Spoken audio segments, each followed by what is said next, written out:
थे और वो देखना चाह रहे थे कि यार साढ़े वोटों के साथ ये क्या मजाक हो रहा है। और हम चाहते थे कि जिन्होंने हमें मैंडेट दिया है गो के इस हॉल में ड्यूरिंग रीकाउंट जो कंप्लेनेंट्स उनके नुमाइंदे या एग्जीक्यूटिव कमेटी मेंबर उनके नुमाइंदे बैठ सकते थे। आप एक बड़ी अहम जिम्मेदारी पे फाइज हैं और ये मामला को कंक्लूड करके जाएं। और नहीं जी मेरे ग्रुप का तुम बड़ी इज्जत कर, मैं नहीं ग्रुप के विच रहना। सो मैं तो फिर भी जाते 15 मिनट लगा के फिर भी किसी के हवाले कर गया। मैं कहूँ तुम संभालो इलैक्शन कमीशन साहब नूं ताकि वो जानना तो बाकी जो रिमेनिंग जो जॉब है वो नसरुल्लाह मुगल साहब और अलमास हैदर साहब दोनों मिल के करें। बल्कि ये भी हमने इस हाउस में कहा कि ये इतनी गैर जिम्मेदारी का जो मुजाहरा हमारे इलेक्शन कमीशन कर रहे हैं, इलेक्शन वाले दिन भी कोई आ रहा है कोई जा रहा है, कोई मेरा ज़ाती काम है, मेरा ये है वो है। देखिए इस तरह इदारे और इस तरह जिम्मेदारी नहीं निभाई जा सकती। तो वो उस दिन भी उन्होंने यही मुजाहरा किया। आज पहले शहजाद असलम साहब खिसक गए, फिर जनाब उन्होंने कहा जी मेरा तो ग्रुप है, मेरे ग्रुप। हालांकि भाई आपने यहाँ गैर जानिबदार होके इन ऑर्डर्स को ओबे करना है, आपने इन ऑर्डर्स को ओबे नहीं किया, उल्टा आप शुरू हो गए जी मेरा ग्रुप है। बहरहाल आखिर में वो भी निकल गए। फिर आज आके मजबूरन जो थर्ड साहब थे नसरुल्लाह मुगल साहब, उन्होंने सारे को कंक्लूड किया और चैम्बर के अमले ने ही सारा, हमने तो एक वोट को हाथ नहीं लगाया। यकीन माने मैं तो कहूँगा कि दूर दूर से नज़र आता रहा, कोई इधर मोहरें लगी हैं कोई उधर मोहरें लगी हैं, जो कुछ करते रहे। और आज फिर आपने देखा को मोहरों 3 इनिशियल्स का मामला था तो 27 वोट टोटल रिजेक्ट हुए, क्योंकि उनमें किसी पे 1, किसी पे 2, किसी पे बिल्कुल ही शायद किसी पोलिंग एजेंट के या चैम्बर के रिप्रेजेंटेटिव के साइन नहीं थे। तो वो 27 वोट जो हैं वो रिजेक्ट हो गए अकॉर्डिंग टू, हालांकि वोट अदरवाइज ठीक थे, लेकिन according to the order of honourable DGP साहब, उन्होंने कहा कि जो बैलेट पेपर पे 3 साइन होंगे that will be counted, otherwise rest of the votes जो हैं जिस पे नहीं होगा वो उसको आप डिस्कार्ड कर देंगे और आप इलेक्शन रिज़ल्ट जो आप दें। तो जनाब ये सूरत। सबसे पहले तो जी मैं खुशी और मुसरत का इजहार करता हूँ कि हमने जब डीजीपी साहब का डिसीजन आया था तो हमने विद इन और एक प्रेस कॉन्फ्रेंस कर दी थी जिसमें हमने कहा था कि जो ट्रू लेटर एंड स्पिरिट में इस ऑर्डर की हम कंप्लायंस लाहौर चैम्बर के अंदर करा देंगे। आज अल्हम्दुलिल्लाह हमने उस ऑर्डर की कंप्लायंस लाहौर चैम्बर के अंदर करा दी है और साथ में पीपीपी अलायंस को भी हमने उनसे वादा किया था कि हम इंशाल्लाह एक दफ़ा फिर हार पहनेंगे, फिर मिठाई खाएंगे और फिर तकरीरें करेंगे। दूसरा वादा भी हमने अल्हम्दुलिल्लाह पूरा कर दिया और हम अपने प्रेसिडेंट को दफ्तर में भी बैठाएंगे। जी हाँ, एक दफ़ा फिर दफ्तरों में बैठेंगे। तो तीसरी बात जी, मैं मुबारकबाद पेश करता हूँ जी हमारे चैम्बर के स्टाफ को, सेक्रेटरी चैम्बर को। मैं समझता हूँ कि बहुत ही शानदार किस्म के आज इंतज़ामात यहाँ पर किए गए। जैसा कि हमने कहा था कि ट्रांसपेरेंसी के लिए, ट्रस्ट को इंश्योर करने के लिए हम एक बड़ी स्क्रीन बाहर लगाएंगे और स्क्रीन पे हम, आपने देखा कि पूरे शहर का मीडिया भी वहाँ पर मौजूद था और हमारी बड़ी बेहतरीन किस्म की बिज़नेस कम्युनिटी की नुमाइंदगी भी वहाँ पर मौजूद थी। और ये जो पिछले 7-8 घंटों से, ये गालिबन 8 घंटों से ये प्रोसेस चल रहा है, इसका एक मिनट हमने अल्हम्दुलिल्लाह बड़ी स्क्रीन के ऊपर भी लोगों को दिखा दिया। तो मैं समझता हूँ कि खुश आइंद है, एक मरतबा फिर हम जो है ना हक़ और सच की एक मरतबा फिर फतह हुई है। जो समझते थे लोग कि डिब्बे खुलेंगे तो पता नहीं क्या बात हो जाएगी, अल्हम्दुलिल्लाह ना सिर्फ डिब्बे खुले बल्कि दोबारा रीकाउंट किया गया। और मैं समझता हूँ कि ये जो पूरा प्रोसेस था लाहौर चैम्बर का जो इंतखाब का, आज वक्त ने ये साबित कर दिया कि ये इंतहाई साफ शफाफ प्रोसेस था।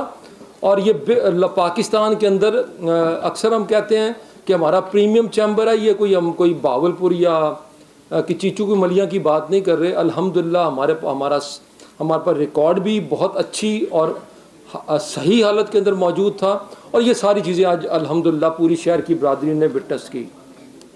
मैं यहाँ पर ज़रूर तज़किरा करूँगा हमारे इलेक्शन कमीशन का। हमारे 2 इलेक्शन कमीशन जो बेसिकली यहाँ मौजूद नहीं थे, एक शहजाद साहब बदकिस्मती से वो यहाँ से हम तो ये समझ रहे थे कि शायद किसी वॉशरूम में गए हैं वो यहाँ पर, यानी वो बग़ैर किसी को एतमाद में लिए और वो उस वक़्त गए कि जिस वक़्त जो दूसरे स्टेक होल्डर थे, जो हमारे कंप्लेनेंट्स थे, वो भी अभी बैठे थे और बात कर रहे थे हमारे साथ और हमारी डिस्कशन जारी थी। वो ऐन उस वक़्त में जब हमारी डिस्कशन जारी थी वो निकल गए और हम समझ रहे थे कभी 5 मिनट 10 मिनट। मैं समझता हूँ कि बहुत ही गैर मुनासिब रवैया है। उन्होंने बहुत इज़्ज़त हासिल की है इस चैम्बर से, लेकिन जब ये वक्त आया था कि लाहौर चैम्बर के अंदर एक डिस्प्यूट था और इन 2-3 दोस्तों के हाथ में ये डिस्प्यूट था और बहुत अच्छा मौका था कि ये 2-3 दोस्त अपनी इस वक्त इज़्ज़त बनाते कि ये जो इस वक्त डिस्प्यूट है इसको ख़त्म करने के लिए और एक ट्रांसपेरेंसी के लिए अपना किरदार अदा करते। वो यहाँ से बिल्कुल ऐसे, जैसे मैं माज़रत के साथ कहूँगा कि जैसे छुप कर यहाँ से निकल गए। मुझे इसका शदीद अफसोस है।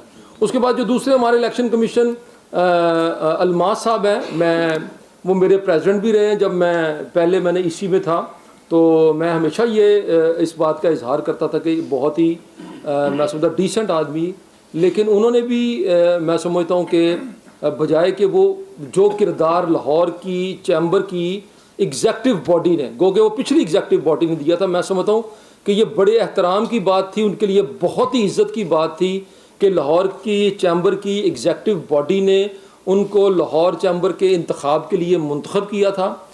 उनकी तरफ से ये क्या जाना कि चूँकि मेरा ग्रुप बाईकाट करके जा रहा है और इसके बाद मेरा यहाँ बैठना नहीं बनता, मैं समझता हूँ कि ये भी बहुत ही गैर मुनासिब बात थी। उन्होंने आज जो अपनी मैं समझता हूँ कि वैल्यू और जो इज़्ज़त थी, मैं समझता हूँ कि उन्होंने अपनी इस गलती से उसको नुकसान पहुँचाया।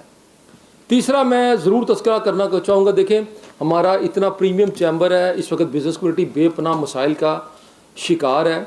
इसके अंदर मैं प्याफ फाउंडर और LBF अलायंस की वो सारी क़यादत, मेरा ख्याल है कि तकरीबन 95% क़यादत यहाँ पर मौजूद नहीं थी और उन्होंने मियां मिसबाहुर रहमान साहब से जो आज यहाँ पर ना आकर उनसे जो डिस्टेंस किया है और जो उनके ऊपर अदम एतमाद किया है, मैं इसके ऊपर प्याफ फाउंडर और LBF की सारी क़यादत को शुक्रिया अदा करता हूँ।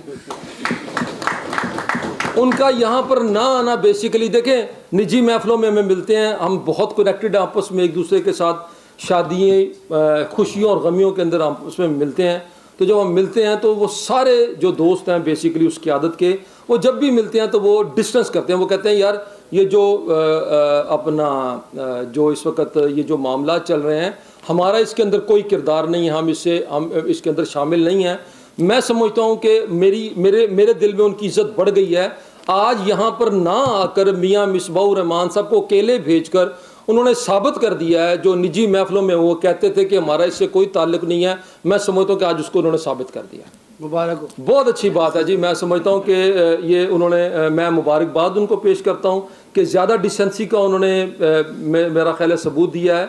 और मैं मियां मिसबाह साहब से भी दरख्वास्त करूँगा कि देखें आज आपकी जो भी इज़्ज़त इस शहर के अंदर है उसमें एक बहुत बड़ा हिस्सा इस चैम्बर का है। आज इस अमीन हाल के अंदर हम बैठे हैं, मैंने यहाँ पर मीटिंग के दौरान भी जो हमारे कंप्लेंट दोस्त थे, जब उनकी आवाज़ें ऊंची हो रही थी और वो बहाने ढूंढ रहे थे यहाँ से बाईकाट करके यहाँ से निकलने का, तो मैं उनसे कह रहा था कि ये देखें ये अमीन हाल है, ये अमीन हाल लाहौर चैम्बर की बहुत बड़ी हिस्ट्री का भी अमीन है।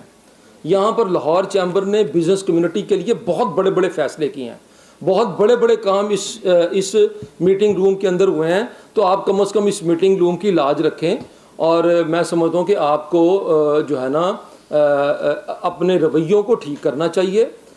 हम पूरी तरह से कंप्लायंस के लिए तैयार हैं। जैसे आपकी हालांकि ये तय था कि जी वोट को सिर्फ़ और सिर्फ चैम्बर का अमला ही बेसिकली वोट्स गिनेगा। हमने कॉन्फ्लिक्ट को अवॉइड करने के लिए अपनी तरफ से कहा कि नहीं, अगर हमारे दोस्तों की ख्वाहिश ये है और उनकी तसल्ली ये है कि वो वोट को हाथ लगा कर भी बैलेट को अपनी तसल्ली करना चाहते हैं, तो हमने अपने इस हक़ को भी सरेंडर कर दिया और हमने कहा कि नहीं, आप जिस तरह आप चाहते हो, जिस तरह आपकी तसल्ली होती हो कर लें। और फिर उन्होंने बार बार कहा कि भाई हम तो हर वोट के ऊपर करेंगे। तो हमने उनसे कहा यार इसमें तो काफ़ी वोट आपको भी पड़े हैं, क्या उसके ऊपर भी फड्डा डालेंगे हमारे साथ? ज़ाहिर है हर वोट पे तो फड्डा नहीं ना डाल सकते, तो बहुत सारे वोट तो आपको भी पड़े हैं, तो उसके ऊपर कैसे फड्डा डालेंगे? तो कहने का मकसद ये है कि हमने पूरी कोशिश की कि वो दोस्त हमारे साथ इसका वो पार्ट रहें, लेकिन बदकिस्मती से उनको जो मेरा ख्याल है कि मियां मिसबाह साहब की तरफ से जो हुक्म बेसिकली सादर फरमाया गया था, अच्छी बात है कि उन्होंने अपनी लीडरशिप की बात मानी है और उस हुक्म की उन्होंने तामील की। वो अल्टीमेटली यहाँ से सारे प्रोसेस को छोड़कर चले गए, जबकि डीजीटीओ के पास मैं नहीं गया था या हमारा अलायंस नहीं गया था कि रीकाउंट करा दें। ये रीकाउंट के तो हम हक में नहीं थे, हम तो रीकाउंट के लिए नहीं गए थे, रीकाउंट के लिए वो गए थे। लेकिन फिर उसके बाद रीकाउंट के प्रोसेस को पूरी तरह से जो है ना उसका बाइकाट कर देना, उसके अंदर शरीक ना होना, मैं समझता कि ये बहुत ही ज़्यादा गैर संजीदगी का मुजाहिरा है। अगर इतना ही बड़ा मसला है, पहनाए हैं आपको, हार पहनाए हैं, आप हार गए हैं, जाहिर है कोई ऐसी रीज़न्स होंगी, बिज़नेस कम्युनिटी के पास ऐसी वजूहात होंगी जिसकी वजह से उन्होंने आपको रिजेक्ट किया है, आपको वोट नहीं डाला। मेरा ख्याल ये है कि अच्छी बात ये है कि आप लाहौर की बिज़नेस कम्युनिटी के इस फैसले के ऊपर लब्बैक कहें, उसको तस्लीम करें, लाहौर की बिज़नेस कम्युनिटी के इस वर्डिक्ट को तस्लीम करें, बिज़नेस कम्युनिटी की खिदमत करें, फिर एक मरतबा इलेक्शन के अंदर आ जाएं। लेकिन इस तरह की हरकतें करके इतने बड़े इदारे को मैलान करना और उसके बाद इतने बड़े इदारे को जिसकी इस वक्त बिज़नेस कम्युनिटी को सख्त ज़रूरत है, हम इस चैम्बर के अंदर पिछले 7-8 हफ्तों में हर हफ्ते में एक नया मसला है, एक बड़ी प्रॉब्लम है। तो इसलिए मेरी दरख्वास्त उनसे भी होगी कि मेरा ख्याल है कि वो थोड़ा सब्र से काम लें। और आपका शुक्रिया अदा करता हूँ कि जिन्होंने इस सारे प्रोसेस को हमारे साथ बैठ के विटनेस किया। जी शुक्रिया।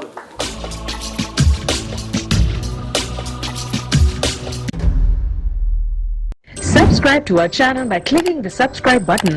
Click the bell button and enjoy the latest uploads from our channel.